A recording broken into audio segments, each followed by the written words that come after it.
Exactement, visualisation. Donc là, je vais te faire une petite visualisation. Ça va? C'est incroyable. C'était bien? Bah, mon objectif, c'est de faire une grosse détection, ou d'être bon, ou d'être pris. Et le problème de ce type d'objectif, je veux être pris, c'est en fait, c'est binaire. C'est soit je suis pris, soit je suis pas pris. C'est comme ça que je peux m'enfoncer. Gagner 6 duels sur 10, c'est ça? Le problème de ça, quand tu chiffres. Dans cette vidéo, vous allez voir un extrait d'un coaching réalisé avec un jeune joueur avant une détection importante. L'objectif, ce n'est pas simplement de lui dire donne tout ou sois confiant. L'objectif, c'est de lui donner un cadre clair. Quoi contrôler, où mettre son intention, comment gérer la pression et comment rester performant, même si tout ne se passe pas parfaitement. Et si en regardant cette vidéo, vous vous dites que votre enfant aurait besoin d'un cadre clair pour progresser, gérer ses échéances et mieux exprimer son potentiel, vous trouverez un lien en description pour découvrir notre méthode d'accompagnement. Mais d'abord, regardez bien comment on construit la préparation avec lui, étape par étape. Du coup, là, en gros, à chaque fois, il y a 3 étapes pour préparer l'échéance, peu importe que ce soit un tournoi, un match, une détection. En gros, là, on va parler, la deuxième étape, c'est quoi? C'est la fixation d'objectifs. C'est super important. C'est quel objectif je me fixe avant d'y aller. Et généralement, les joueurs, tu leur demandes c'est quoi ton objectif, ils vont te dire, bah, mon objectif, c'est de faire une grosse détection, ou d'être bon, ou d'être pris. C'est bien en soi, c'est normal que tu aies cet objectif-là. Mais en fait, cet objectif-là, ça doit juste être une conséquence de tout ce que tu vas faire dans ta détection. C'est juste le résultat, c'est la conséquence. Mais ça peut pas être ton objectif principal, parce que bien évidemment, c'est l'objectif de tout le monde. Mais ça doit juste être une conséquence. Et le problème de ce type d'objectif, je vais être pris, c'est en fait, c'est binaire. C'est soit je suis pris, soit je suis pas pris. C'est comme dire, je vais faire un très gros match. Bah, si je commence à faire un mauvais match, dans mon cerveau, laisse tomber, je me dis, ah, c'est pas bon, je suis pas dedans. Et c'est comme ça que je peux m'enfoncer. Donc, il faut des objectifs super bien définis qui soient ultra cohérents. Du coup, on va les définir ensemble. Donc, prends un bout de feuille et ton crayon. Toi, là, si je devais te demander, ça serait quoi tes deux, trois objectifs pour demain et après-demain, ça serait quoi? Être prêt et tout ça, ça compte pas. Non, en gros, ça, être prêt et tout, ça va être la conséquence de ce que tu vas noter là, justement. C'est si tu Ok. fais bien les objectifs qu'on va noter, ben, la conséquence, c'est que tu seras pris et ça le fera. Alors, je sais que tu m'avais dit qu'ils aiment bien les joueurs qui sont rapides, vifs et qui courent extrêmement beaucoup. Du coup, je pense avoir beaucoup d'activités et jamais réellement marcher. Toujours se déplacer, des choses comme ça. Très bien. Et sur les duels, sur les 10 en gagner ou en marquer 6-7, c'est pas mal, je pense. Avoir la majorité. Après, je vais en faire des matchs, faire des petits jeux. On va dire que sur le nombre de conservations qu'on va faire, du coup, je sais pas comment on va faire, mais 2 ballons sur 3, je les perds pas. Ok. Voilà, je crois que ça fait 3 là. Ouais, t'en as trois. Ils sont pas mal, hein. Franchement, ils sont pas mal. Déjà, ton premier objectif que tu as dit, il est très très bien. En fait, si tu veux, pour te donner un ordre d'idée, les trois objectifs qu'on met quasi tout le temps avec les joueurs qui jouent à un certain niveau et tout, c'est être toujours en mouvement. Mon objectif, c'est juste, je vais être toujours en mouvement. En fait, si tu veux, faut que quand tu fixes un objectif, il n'y ait que toi qui peux le contrôler. Que peu importe ce qui va se passer autour, tout est dans mon pouvoir. Si un objectif que tu fixes, il n'est pas totalement dans ton pouvoir, c'est pas un très bon objectif. Parce que du coup, en fait, tu peux être au top. Et en fait, il y a quelqu'un qui va te détruire ton objectif alors que toi, tu as été au top. Par exemple, si je me donne un objectif, marquer 3 buts. Mais ça, c'est plutôt des objectifs bonus, que le problème de ça, c'est si au final dans le match, j'ai qu'une situation de but, alors tu vas me dire peut-être que j'aurais pu m'en procurer plus, certes, mais il y a des matchs vraiment, tu vas avoir très peu d'occasions, très peu de situations, parce que bah voilà, t'as pas l'opportunité. Et donc en fait, tu t'es dit marquer 3 buts, mais tu as eu, allez, peut-être que deux vraies opportunités, donc compliqué d'en marquer 3. En plus, peut-être que sur les deux opportunités que tu as eues, le gardien, il a fait l'arrêt de sa vie. Enfin bref, il peut avoir des choses un petit peu atteignantes. C'est comme gagner 100% de mes duels. Bah, en fait, si je me tape un goal goal de 2,20 m, peut-être que je vais pas gagner mon duel, mais en vrai, j'ai été à 100%. Donc en fait, il faut toujours un objectif que toi seul puisses contrôler. C'est comme gagner avec mon équipe le match. Ça dépend pas que de toi. Tu as 10 autres partenaires sur le terrain avec toi. Donc tu peux faire le meilleur match de ta vie, vous pouvez quand même perdre. Quand Mbappé Mm. il met un triplé en finale de Coupe du Monde, son équipe elle perd quand même. Donc si son Ah, mais objectif si Colobani il a mis. si Colomboigny l'année, peut-être qu'on n'en est pas là. On sait pas. Ouais. On sait pas. Mais en tout cas, ça dépend pas de lui. Mais peut-être que ça a dépendu de Colomboigny, mais pas de Mbappé en tout cas. Et donc, il faut que des objectifs que toi seul puisses contrôler à 100%. Donc, par exemple, être toujours en mouvement, bah ça, tu es d'accord, il n'y a que toi qui peux le contrôler. Il n'y a personne qui va venir et va te dire arrête d'être en mouvement. Non, tu peux être tout le temps en mouvement. Même si tu fais le pire match de ta vie, tu peux rester tout le temps en mouvement. Donc, ça, déjà, ça peut être un très bon objectif. Je pense que tu peux te noter parce que tu me l'as dit du coup en premier aussi. Donc, mais ça, c'est un Ouais. objectif qui donne tout le temps à chaque fois. Deuxième objectif, tu m'as dit gagner 6 duels sur 10, c'est ça? Le problème de ça, quand tu chiffres comme ça, je sais que ça va un peu l'encontre de la fixation d'objectifs classique qu'on peut se dire, mais sur une échéance, c'est ce qu'on fait en tout cas. Le problème de chiffrer, c'est que du coup, tu peux déjà te concentrer sur une comptabilité pendant ton match et c'est pas l'objectif, te dire attends, je suis à combien et tout.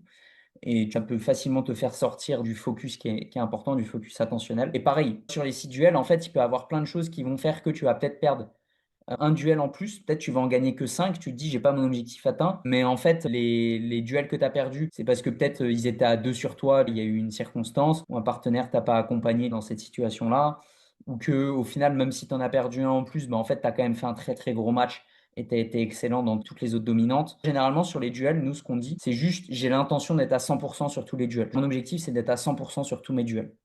Après, advienne que pourra, entre guillemets. Moi, j'ai l'intention, j'y vais à 100%, à 2000%, il n'y a personne qui va m'arrêter.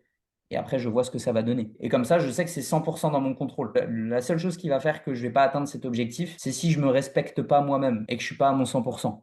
Mais si je Ouais. veux me respecter moi-même, je vais être à mon 100%. Ok? Donc, je vais se mettre comme tu veux, mais comme tu m'avais dit en deuxième objectif, je vais se mettre ce qui te parle. T'as mis quoi du coup? Le premier, j'ai mis rester toujours en mouvement. Et le second, j'ai mis être à 100% sur tous mes duels. Ok, parfait. Parfait. Ça te parle, ça va? Ouais, Super nickel. important. Et en fait, le but de tes objectifs, c'est pour être plus concentré, tout simplement, et savoir où je mets mon focus, simplement. La concentration, c'est quoi? C'est se focus sur quelque chose d'autre pour pas se défocus sur une autre. En gros, c'est mettre un focus sur quelque chose pour pas se focus sur un truc qui n'a aucune importance. Parce qu'en fait, on dit que je suis déconcentré, mais quand tu es déconcentré, ça veut dire que tu es concentré sur autre chose. Genre, Oui. si je suis déconcentré, en fait, par exemple, je suis déconcentré en cours, ben, en fait, je me concentre sur autre chose. Je sais pas, parler à mon pote, être dans mes rêves en train de penser à quand je suis en match. En fait, je suis en train de me concentrer, mais sur autre chose. Donc, la concentration, c'est juste avoir la capacité de se concentrer sur la bonne chose. Et donc là, tes objectifs, c'est ça, c'est se concentrer que là-dessus et pas avoir une concentration ailleurs. Et comme troisième objectif, tu m'avais dit quoi? Je sais plus ce que tu m'avais dit. J'avais mis mouvement, être en duel et sur une conserve, garder tout le temps le ballon, enfin jamais le perdre. Est-ce que ça, tu penses, c'est un bon objectif ou pas? Comment je l'ai formulé, je pense pas. Quand j'ai le ballon, il ne faut pas que je le perde. Ouais, mais effectivement, c'est la formulation. Parce que là, en fait, tu es plus dans une intention de ne pas le perdre. Il faut faire hyper Mm. attention à ces intentions. C'est pour ça, tout début du rendez-vous, je t'ai demandé c'est quoi ton intention. Il faut faire attention à toujours, est-ce que je suis dans l'intention de gagner ou l'intention de ne pas perdre? Et il y a une grosse, grosse différence. Si tu as l'intention de ne pas perdre, à 100%, tu vas perdre. Si tu as l'intention de gagner, tu vas gagner. C'est super important. Et donc, dans tes objectifs, il faut toujours que ça soit une intention vers la réussite, pas vers la peur de l'échec. Donc, comment tu pourrais le reformuler pour que ça aille dans le bon sens? Il faut dire pas perdre. Il faut pas que je dise pas perdre, il faudrait que je dise gagner C'est ça. en soi. Ouais. Ben, garder le ballon. Ouais, Ça marche, hein. ouais, en soi, c'est ça. Et en fait, j'aime bien parler souvent d'intention parce que le problème de ça, c'est imagine, tu perds un seul ballon dans ton truc, tu dis, Ouais. ah, mon objectif, il est fini. Alors que enfin, tu mets Neymar dans ta conserve ou je ne sais qui, il va t'en perdre un ballon, c'est sûr, parce qu'il va faire un truc en plus, enfin, il va pas respecter le jeu à un moment, il va tenter un truc de fou, etc. Il va le perdre. Alors que ça peut être le meilleur jour de la détection. Donc c'est pour ça qu'il faut être vigilant à ce genre d'objectif, parce que si tu perds une fois, ça y est, c'est terminé. Donc comment, pareil, tu pourrais me le reformuler une seconde fois encore pour que même si je perds un ou deux ballons, c'est OK. En fait, il faut pas te créer une pression. Quand tu as un objectif trop chiffré, ça crée une pression interne dans ton cerveau. C'est je gagne, je perds. Et du coup, c'est ça qui lui met de la pression et c'est ça qui fait que tu peux faire n'importe quoi. Garder le plus possible le ballon. Ouais. Parce que le plus possible, ça veut dire que si je le perds, c'est pas grave, c'est juste le plus. Allez, on peut mettre ça. On pourra le retravailler de façon à fixation. Mais là, pour aujourd'hui, c'est très bien. Tu peux mettre ça. Ouais. Donc, garde bien ces trois objectifs en tête, vraiment. Focus-toi là-dessus. Si tu te focuses sur juste être 100% en mouvement, avoir l'intention d'être à 100% sur mes duels, garder le plus possible le ballon, crois-moi, tu vas faire une très très grosse détection. Ça sera ta conséquence. Mais ce sera juste la conséquence. Ne te concentre pas sur faire une très grosse détection et tout, ça va te mettre une pression interne et tu peux déjouer, etc. Si juste tu te concentres là-dessus, je sais que tu vas être énorme. Parce que tu vas juste faire ce que tu as à faire. Si tu es toujours en mouvement, bah du coup, tu vas être ultra disponible. Tu vas toucher beaucoup de ballons. Tu vas être très présent. On va beaucoup te voir. Si tu es à 100% vraiment dans tous tes duels, après peu importe ce qui se passe, on va voir que tu mets l'énergie. On va voir que tu mets l'intensité. On va voir que tu n'as pas peur d'aller au duel. Tu vas être dedans, toi tu vas te sentir concerné parce que du coup tu as la sensation d'être à bloc. Et si tu as cette intention pareil de garder le plus possible le ballon, tu es en mode je vais le garder et pas en mode je vais le perdre. Et si tu as ces trois choses associées, tu peux que faire un très très gros match, une très très grosse détection. Tu vois l'idée? Ouais. Ok. Donc ça c'est super important la fixation. Donc ça du coup c'est la deuxième étape. Troisième étape, est-ce que tu as une idée de ce qui pourrait être fait à ton avis? Ça peut être un petit peu en lien avec la fixation d'objectifs. Se visualiser en train de faire les objectifs. Exactement. Visualisation, troisième étape. T'as tout dit. Donc là, je vais te faire faire une petite visualisation. T'en as déjà fait des visualisations ou pas? Tout seul. Enfin, c'est pas vraiment. Enfin, non, mais j'abuse pas. Je me crois pas en Coupe du Monde en train de mettre un triplé, hein. Juste avant les gros matchs ou choses comme ça, ben, dans mon lit ou dans la voiture avant d'arriver, je m'imagine en train de faire ce que je fais un match. Mais ça, déjà, c'est très bien, puisqu'il y en a, ils pensent pas à ça, mais il y en a, ils s'imaginent faire des trucs de fou. Et c'est vrai qu'il faut éviter ça. Parce qu'en fait, tu projettes ton cerveau à des choses qui n'arrivent quasi jamais, et c'est pas bon. Parce que lui, il va s'imaginer ça, et quand tu vas arriver sur le terrain et que lui, il va voir que ça se passe pas comme ça, bah, c'est là où ça peut te frustrer très, très, très rapidement, inconsciemment et consciemment. Donc là, on va en faire une. Je vais te faire vraiment un process de visualisation classique, et toi, ça t'aidera pour toutes tes prochaines. N'hésite pas à les faire comme ça. Il y a trois étapes, en fait, dans une visualisation. OK? Donc, on va en faire une. Juste, je vais te demander si tu devais choisir une identité pour ta détection, qu'est-ce que tu as envie d'être? Est-ce que c'est plus de la détermination que tu as envie d'avoir, de la confiance en toi, de la joie, du Ah, calme? parmi mes 5 que j'ai choisis, laquelle me représente par rapport à la détection? Ouais, c'est ça. Qu'est-ce que tu as envie d'être? Hmm. C'est quoi un peu l'émotion, le sentiment que tu as envie d'avoir dedans? Enfin, je suis performant et je suis un champion. Parce que je 100%. pense que pour la détection, il faut être performant et il faut être un champion pour être performant. Et un champion, c'est quoi pour toi? Pas se laisser abattre, enfin, être toujours à 100%. Ben, en fait, les trois objectifs, ils les résument pas mal, être un champion. Et 100%. Ouais. Donc nickel, tu vas voir, je vais te demander de ressortir des choses du passé où tu as déjà été performant, où tu as déjà eu le sentiment d'être un champion. Tu vas devoir les réutiliser pour qu'on les utilise pour demain et après-demain. OK? bien. Donc voilà. Tu peux t'asseoir bien dans ton siège, vraiment, mets-toi bien bien à l'aise et tu vas devoir fermer les yeux. Et mets-toi vraiment bien à l'aise. Tu peux fermer les yeux tranquillement. Voilà. Et vraiment, relâche tout ton corps. Essaie de relâcher Ah, tes bras, tes jambes. Relâche tout. Détendu. Moi, je suis avec toi aussi, parce que pour que je me concentre dessus, il faut que je sois dedans aussi. Voilà. Relâche tout ton corps, tes pieds, tes mains, et tu es bien dans ton siège. Et là, maintenant, connecte-toi, concentre-toi juste sur ta respiration. Soit ta respiration ventrale, soit ta respiration thoracique. Donc, au niveau plutôt de ton thorax ou au niveau de ton ventre. Et concentre-toi sur ton ventre ou ton thorax qui gonfle à l'inspiration et qui dégonfle à l'expiration. Mais garde vraiment une respiration normale, habituelle. Voilà. Connecte-toi vraiment au moment présent. Maintenant, va me chercher un moment où tu as déjà été performant, où tu as déjà été un champion, un moment par le passé où tu as déjà été comme ça. Dès que tu trouves ce moment, tu peux juste un petit peu hocher la tête, juste pour que je sache quand tu l'as. Parfait. Et là, reconnecte-toi vraiment à ce moment présent, enfin à cet instant-là. Agrandis l'image, illumine l'image, rapproche l'image de toi, comment l'énergie tourne dans ton corps, comment l'énergie tourne autour de toi. Qu'est-ce que tu dis à toi? Qu'est-ce que tu dis aux autres? Il va me chercher un deuxième moment où tu as été performant, où tu as été un champion. Parfait. Reconnecte-toi à cet instant-là. Ressens cette émotion, cette sensation, comment c'était trop trop bien. Pareil, agrandis l'image, illumine l'image, rapproche l'image de toi. Comment l'énergie tourne dans ton corps. Qu'est-ce que tu dis à toi? Qu'est-ce que tu dis aux autres? Sous de chaque détail, de chaque moment. Quels sont les adversaires peut-être avec toi, les coéquipiers, la structure, l'environnement. Et va me chercher un troisième moment où tu as été performant, un champion. Parfait. Agrandis l'image, illumine l'image, rapproche l'image de toi. Quels sont les sons, les bruits autour de toi? Comment l'énergie tourne dans ton corps? Qu'est-ce que tu dis à toi? Qu'est-ce que tu dis aux autres? Comment tu te sens? Ressens vraiment comment c'est trop trop bien.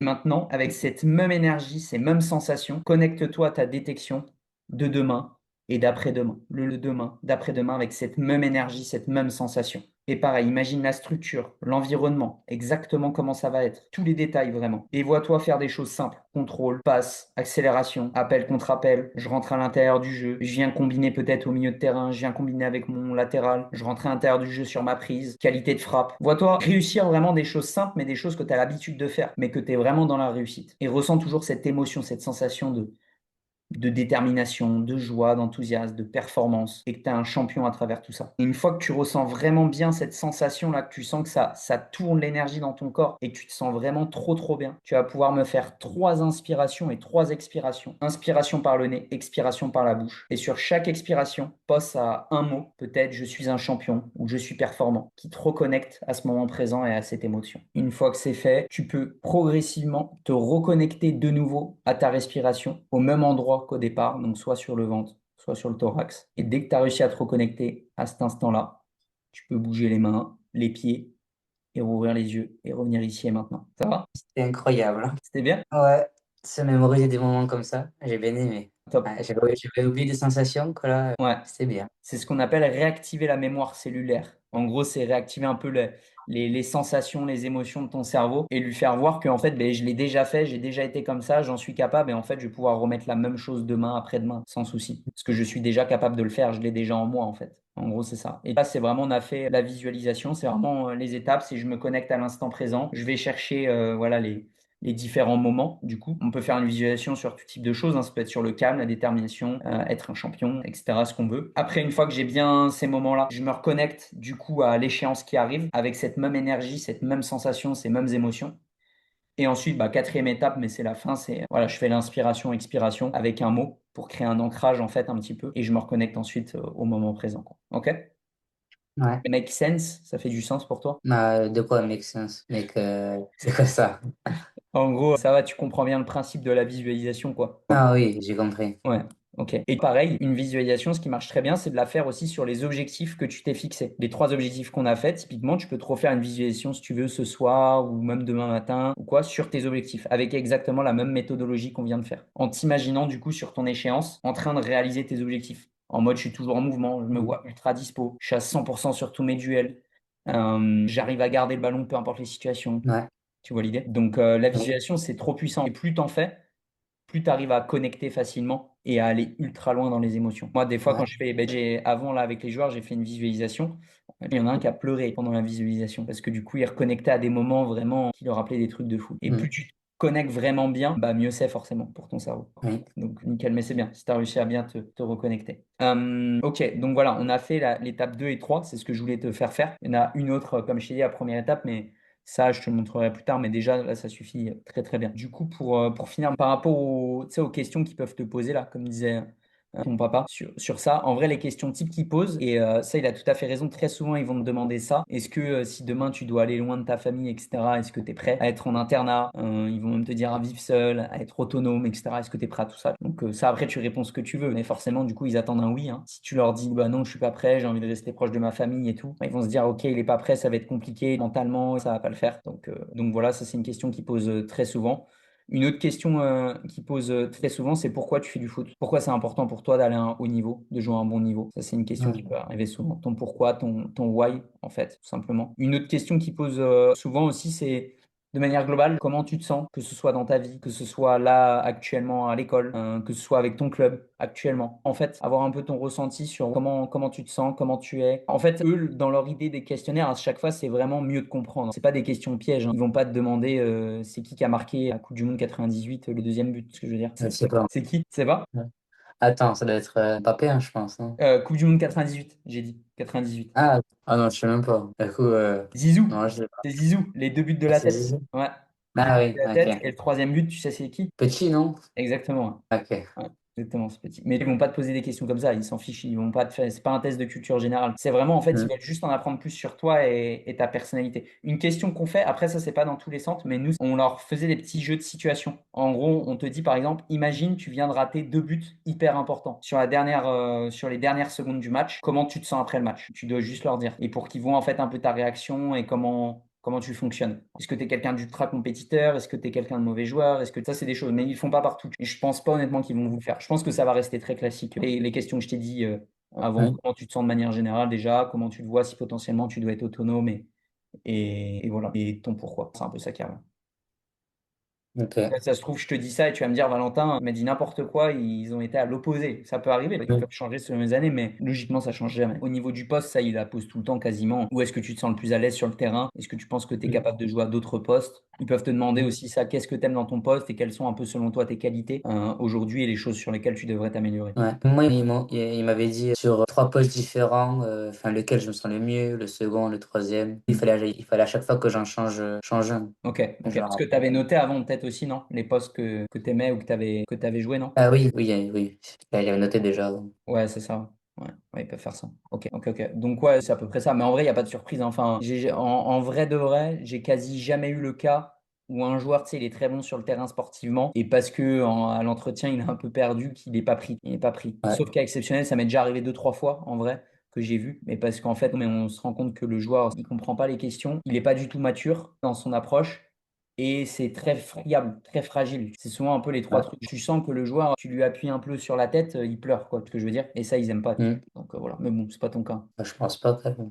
Donc voilà, est-ce que tu as des questions sur tout ça? Ah si, j'en avais une là-bas. Mais si lundi, je fais vraiment un truc de merde, comment il faut que je réagisse pour faire une bonne détection mardi? Parce qu'en vrai, n'hésite pas à m'appeler à ta fin de journée, en vrai, si tu veux, déjà. Ouais. En vrai, ça serait le Ouais. mieux que je pourrais te dire, comme ça, on pourra refaire un travail dessus pour switcher. Parce que je peux te dire des conseils seuls, mais seul, ce sera jamais évident. Parce que le truc que je te dirais, c'est tout simplement, ben, tu te reconnectes à ton identité, tu sais, les 5 identités qu'on se donne tout le temps. Bah, se les bombarder, parce que peu importe ce que je fais, ce qui compte, c'est qui je suis et qui je deviens. Donc, en fait, rien ne doit dépendre de ce que tu fais. Tout compte sur qui tu as envie de devenir, qui tu deviens. Un champion, c'est pas parce qu'il a été mauvais à un moment que ça y est, c'est plus un champion. Ça reste un champion. Et le lendemain, il va tout arracher pour montrer que c'est bien un champion, justement. Un CR7 qui fait un mauvais match, le match d'après, tu peux être sûr, il va avoir les crocs et les dents qui règlent le parquet. Se reconnecter à son identité et avoir que des pensées utiles, pareil, qui soient tournées vers la performance dès le lendemain. Et juste être factuel. Voici ce que j'ai fait de mal, voici ce que j'ai fait de bien. Mais je sais juste ce que j'ai à changer. Pas rester dans l'émotionnel, être juste sur du factuel. Parce que souvent, on se dit, tiens, j'ai été mauvais ou tiens, j'ai été bon. Mais en fait, factuellement, qu'est-ce qui a été mauvais, qu'est-ce qui a été bon? Et juste se reconcentrer sur un truc factuel, ça permet de plus être dans l'émotion. Mais voilà, si jamais ça arrive, n'hésite pas, tu m'appelles et puis on bosse dessus. Et il faut, là, n'hésite pas de ce soir, de là maintenant à jusqu'à la fin de ta détection, mais ça doit même continuer après. Tu dois être que dans des identités ultra positives et te bombarder de ça et des pensées utiles. Comme on a vu en premier et deuxième coaching. Tu sais, même on avait vu le Ouais, corps, même de par ta posture, en plus ouais, de ouais. tes objectifs et de la visualisation. Et tu me feras un débrief dans tous les cas.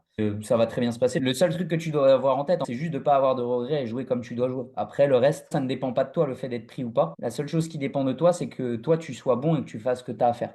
Après, leur Mm, choix, c'est eux. Eux, ils peuvent mm. rechercher des profils ou quoi, machin. Toi, tu fais ton truc. Après, tu n'auras rien à te reprocher. Ça marche? Merci Valentin. Ah, ça Ouais, marche. avec plaisir. Bah, en tout cas, récupère bien et puis ça va le faire. Hâte d'avoir la suite. Ouais, merci. Yes. Allez, salut, à plus. Ciao. Ce que vous venez de voir, ce n'est pas une méthode miracle pour réussir une détection. C'est simplement une façon plus structurée d'aider un jeune joueur à arriver avec plus de clarté, moins de pression et une meilleure capacité à se concentrer sur ce qu'il contrôle. Si votre enfant prépare une échéance importante, une détection, un changement de club, une saison décisive, ou s'il a du potentiel mais qu'il manque encore ce cadre, vous pouvez regarder la vidéo gratuite en description où on explique plus en détail notre méthode d'accompagnement. Et si vous pensez que son profil correspond, vous pourrez ensuite candidater pour un appel. Encore une fois, il n'y a aucune obligation. On veut travailler seulement avec des joueurs qui ont vraiment envie d'évoluer tout simplement et qui vont être disciplinés, qui vont vouloir tout mettre en place tout simplement.